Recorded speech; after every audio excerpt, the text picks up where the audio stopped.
Rhodey usually declines me, and I'm in the parking lot of Trader Joe's and I wanted to do a little shopping.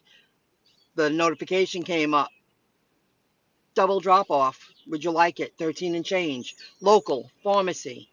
I take it. They actually gave it to me. But when you do, whenever you deliver a pharmaceutical product, you have to, they make you smile. You have to take a picture of yourself. I'll stop at Trader Joe's on the way home. Oh, it's the Stop and Shop in Seaford. Now there's only two places that accept me. I guess maybe it's because the pharmacy likes you. I wonder who makes that decision. Or was I just quick enough? I just happened to be parked and it popped up and I grabbed it. I would like to complete a couple. Yeah, sure. I remember the man telling me that, the pharmacist, telling me that they take lunch 1:30 to 2, so maybe that's why I received this order. For the past couple of weeks, I was just tapping everything, and Rhodey always turns me down. So I guess it's either first come or first serve, or if nobody's around. So I'm happy I took it, just to keep it active, complete a couple a week. But you have to wait around to see if they're willing to accept you when you tap that you are available to complete a gig. That's a downfall with Rhodey. It's like I believe I'll never complete more than 12 a month. I've completed probably a dozen pharmaceutical deliveries and one Home Depot since I've been utilizing the Rhodey app as much as I'm allowed to. But I have to say that at least half, when you deliver pharmacy stuff, they give you a tip. And I say $4 or $5, if I can remember the past 6 weeks, and a few $3 tips. When you're delivering pharmaceutical products, that's how it works. Usually you get a tip, and you're delivering, in my opinion, a different type of customer. And you do have to be, you got to work with them, because the last time I completed 2 was last week. They were both elderly seniors. Like, my mom's in very good condition for her age. My mom is 74. But when you meet her, you think she's a vivacious, energized 65-year-old. I'm delivering to people that most of them are handicapped or elder. And when I mean elder, late 80s, probably 90s, and they're pretty hip. And they get nervous, like when they sign and they take their hand off, it won't start the signature again. Don't worry about it. I typed your name in right. We have the picture. You don't need to sign. Like, they start and then their hand comes off and it won't continue because everything's digital, but they are pretty hip. Like, they're used to it. They're so appreciative that they're I'm missing the word, but I'm just going to say drugs. Their drugs get delivered to them and they need them, So I keep saying pharmaceutical, prescription. So you get what I mean. So you also have to, you're delivering to a different type of customer. So I can see why they're very picky and why you need a face, verification at the start of since I've done it, every prescription delivery. Today is Tuesday, about 8 o'clock last night, an offer came in, not the highest payout, $30 payout from the guac shop in Garden City. When I got there, the entire 7th Avenue was blocked off.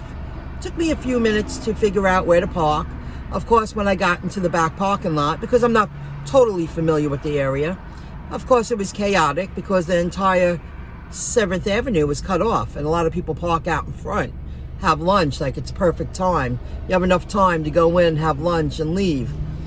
So I drove around twice to make sure I got a spot that I didn't have to go in between cars because I wasn't going to fit. It's not worth the chance, you know, because you might scratch or your food. I mean, anything can happen going through cars. So I got a spot and the food was ready. And by the time I got in and got out, I did speak with Ease Cater directly. I thought I was calling the restaurant to let them know I'm on my way. I'm only around the corner. When I pulled over to call the restaurant, I swiped I arrived because I was only a couple of blocks away from the restaurant. And I'm like, well, I just have to figure out where can I go to get to the back where I usually go to pick up. And I did. You know, only took a few minutes. But they contacted the restaurant and they said nobody picked up. And it's because they're not open yet. You know, they shouldn't have to pick up. And then Ease Cater called me back while I was rolling my cart up to the back door where I usually enter to pick up the food. And I was like, well, if you just wait a moment, I'll let you know if they're open. They were. They said, thank you very much. Communication was fine. And I got the food to my car. Now, they paid me $6 extra for waiting, but I didn't wait.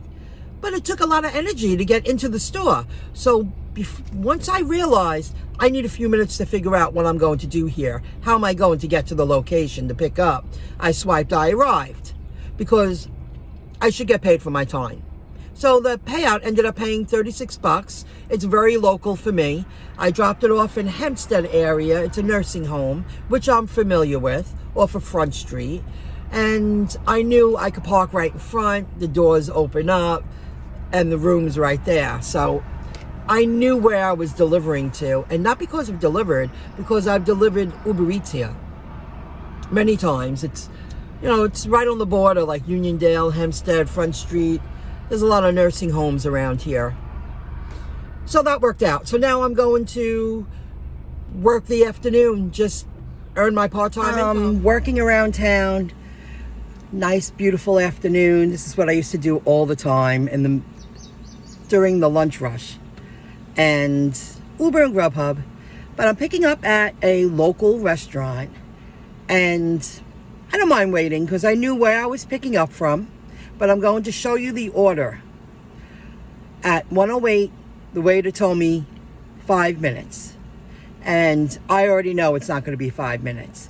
Well, why do you say that? Why do you say it's not going to be 5 minutes? It's because, you know, you have to understand, I'm picking up at a place, it's beautiful on the water. There's probably like, you know, 6 people in the dining room. It's early. It's only 1 o'clock, middle of the week, Tuesday. And I could hear them in the kitchen. Like, they saw me, like, I walked in. They didn't want to, like, they just said hello, but they didn't come over. They knew why I was there. So I used the bathroom. It was right there. Then when I came out, I hear them in the kitchen. And I said, you know, I don't mind waiting, but I don't like it when people tell me it'll be 5 minutes. Guarantee I'll be here minimum 15 minutes. I am that confident because of the order.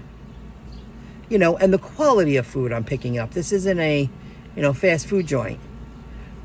And I've been in their shoes.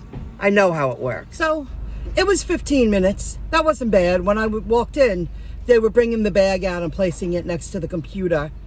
So I figured that 15, 20 minutes. But it was by choice. It was a $12.85 payout. And the drop-off was 1.2 miles away. Grubhub. I waited to share this information because I didn't want anyone to know, like, put it together. Oh, she was at that place today. That's who she's talking about. I let some time go by, and I was treated this way when I was a waitress. And in my opinion, when you make it on your own and you become self-made, I bit a lot of tongue, like, you know. I'll share 2 stories with you, and they're brutal. To me, they're brutal because it really is It's disgusting that business owners, and usually they're business owners that think they are more than they really are, that everyone should bow down to them. And, to me, they're business owners, they're small business people who think it's all about them. And I've thought that for years. And I waited decades to say that out loud. I'm proud of it. I can now. I get to know the workers. And I've been in their shoes. The driver forgot a part. She goes, and the main course of it, the driver forgot the main course. And we're working and we're working lunch and we're doing our thing. And there's people everywhere. And you have these weird drivers come in. And she was like, weird drivers, you have to babysit them. You have to make sure that they're taking everything that they are supposed to be delivering. She goes, so now we have to watch more while we're multitasking, serving customers coming in, picking up food to go. It's lunchtime, She was asked to bring the food to wherever. She said, it took me an hour, round trip. They didn't give me any extra money. The driver got the money. Everybody got paid but us. I drove my own car. And I said, you didn't get reimbursed. Because I don't insult people. This is a very smart, there are a lot of very smart Spanish people that work in the industry. And English is their second language. And I don't make them feel less than or as if they're below me. Because they know how to do their damn job. And they're really good at what they do. So I give them the respect they deserve. She goes, nobody paid me for that. I got a pat on the back. She didn't get reimbursed. She didn't know how to say that word, but when I said it, she went exactly. Nobody replaced my gas. Got a pat on the back. Thanks for doing that. You're a disgusting business owner. People going your workers are going out of their way to do extra. Pay people for their time, just like you don't like your time wasted and you don't like to work for free. It's disgusting. I remember it was my last job, and I was very nervous. People like you that way. People like it when you're walking on your tippy toes and you're nervous and you think that they feel they have control over you. It's actually pukish. I felt like this for years. I had a boss ask me for $10. It was during the day. We were all having lunch, whatever we were doing in the middle of the day. He was testing me. He didn't give it back. I had to go through someone because I was really nervous about asking him. He said he took $10 from me, but he never replaced it. How can you do that to a worker? See, that's how I've been treated over the years. Not always. I've had many great experiences and been paid my fair wage and then some, but then many times. That's just another example of how people like to see how far they can go with you. You know what I mean? How far can I take it? What would she allow me to do, or he? It's disgusting.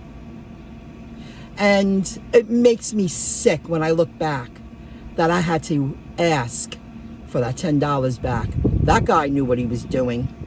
Do you think I have any respect for them? It was my last job. I couldn't wait to leave. I couldn't wait not to be a waitress anymore. I couldn't wait not to walk into a restaurant anymore for a very long time. $1.78 tip. A lot of dollar tips coming in lately. So I was hoping they would tell me the food's ready. Now it's 1:18. I'm going to go in. I know it's not ready. They're working, and they're working hard, and they're good workers. Respect your help. Take care of them. Don't think that they should take things out of their pocket to make you not lose money. If they're going above and beyond, and then, take care of them. And then you have the crybaby owners. It's so hard to find good help.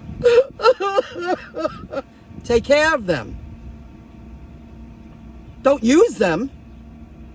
It's a lack of respect, too. Degrading. Just last week, I shared on a Dlivrd video that the woman said they forgot stuff, and I was like, how do you know that already? And she said they're on their way with all the stuff that I didn't deliver. I wonder if that worker got paid for their time, because that's not, that story I just shared with you, that's not the first time I've heard that. What happened last Friday with Dlivrd, that's not the first time that's happened. It happens often. So I wonder if the bosses compensate their workers for walking off the front line or the back line and jumping in their car, using their car and their gas to deliver what was left behind. And it's not always the workers who make a mistake and forget. Sometimes it's the drivers that leave things behind, and the workers have to work harder, and then they're more out of pocket because they're not being compensated for rectifying the situation. You know what I mean? It's a cruel, mean cycle. I can share a lot more stories, like not getting paid twice, 2 weeks in a row from an employer that I just, that time in my life, it's disgusting that I was treated that way. I also worked with many, I say poor-minded people, cutthroat, very dishonest with money. I feel everybody screwed everyone. I could tell you stories. People think you're stupid and dumb, but I was always working in the background, to put myself in a much better, comfortable, secure, financially secure position. And my background, I guess we all have, no, many people have. I could have done this, I could have done that. But you do the best you can in the environment that you're in, and you get stuck. And I was stuck at a young age, and I was out of fear. But I do have something to show for it. And especially in the past 10 years, I put myself in a much better, that's about to happen, financial position. I could tell you so many stories, like my last job, my last waitressing job. I served people that were just had, most of them. I remember the scammer table, the performance they put on and made the whole restaurant quiet. And I was emotionless because I knew I was about to walk. I don't know if the owners knew that, but I knew it in my heart. I was just going through the motions. That was the hardest part of my journey, was during that time. I was so broke, and I wasn't going to give up, and I was going to make it, and I did. The table, put on a performance, bang the table, all the silverware moving, demanded the owner to come over, demanded them that check be covered, and then they stayed for cappuccinos after the whole performance. And the way they spoke to me, and the way they were, anger is an understatement. The owner didn't say shit to me. Because, I showed no emotion. I wasn't kissing these people's asses. I knew what they were doing. And it was several times at this place. People who tend to have more money are nasty, And from my experience, people who don't know, what, a lot of very wealthy people are very unhappy, and I know that. Maybe they don't have enough passion or purpose in life. Maybe it was always too easy. They can't appreciate the little things. That could be too. Who knows, right? They put on some show. So we made them top of the line cappuccinos, and I brought the check over. Man, I was like, well, you could have left before. She didn't tell me that these were on the house.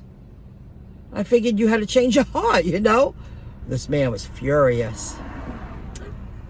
Okay, I'll get the owner again. She didn't say anything to me. She kissed their asses. It was like, okay, you already screwed us. You scammed us. And this place had quality food. You have to understand. And now I'm going back 10 years. Yeah, I'm going back 10 years. 9 to 10 years. You know, specials were $30 to $35. They're probably $50 and $55 now.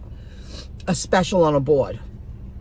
And when they finally left, now, everybody was really quiet, and I gave checks out to tables, and they couldn't even look at me. The last check I gave to the table that was sitting right next to them, the man went, "Go get your owner. Go get the owner. I want to talk to her." And he said something about me. Like I did something wrong. People are fucked. They're fucked in the head. And that was it for me. I don't want you thinking just because one boss out of the handful I've had in my life, you know, it was so blatantly obvious. I think that's a word. So when I hear the stories from the workers, and it's been since I've worked Dlivrd, because they're larger orders, they're catering orders. There's a lot more involved. You know, it's when you hear that they have to go above and beyond to fix something, and they're using their own cars and their own gas. It's not just one time or two times. It's like 5 to 10 times I've heard this story. I don't understand why an owner would think that's okay to use someone like that. It's mean. And it's cruel, whether it's to go back or anything extra to make the situation better. So unfair. So my background makes me more kinder, more graceful, more appreciative when I'm served by servers, and when cooks and chefs cook for me. I remember, I'll tell you one more story. It was, and I'm not overly fond of him because I just thought he was an arrogant, he was arrogant. Anyway, it didn't matter, but we got along generally. As I gotten older, that would have never flew, you know? You have more respect for yourself, you know what you're dealing with. I remember there were just a couple of customers that wanted to give him a tip. He was one of the cooks. He was a line cook, and he was very, very good in his day. I worked with 2 men that were dynamite for about, for like 5 years. It was our career. That's what we did. That's who we were. And that same owner that didn't pay me a couple of times got mad and told the cooks, "You will not take a Christmas bonus from any of the customers." And only a couple of customers, because you make friendships, gave them a bonus, $50, $100, whatever it was. I'm really not sure, but he briefly told me the story, and I remember, like, what do you mean? He goes, he told me that I can't take tips from anybody. Are you serious? That's whacked. I used to say whacked all the time. That's whacked. Why would that bother you? You should take that as a compliment that those people keep coming back because those guys are working your line, putting money in your pocket. I could go on and on. I felt it was worth pulling over. This is going to be a very long video, but really good stories. I'll put it together when I get home. It's a beautiful night. I'm gonna head back home and complete a few more deliveries, and that's the type of day I had today. So I took the weekend off. I worked yesterday and I worked today.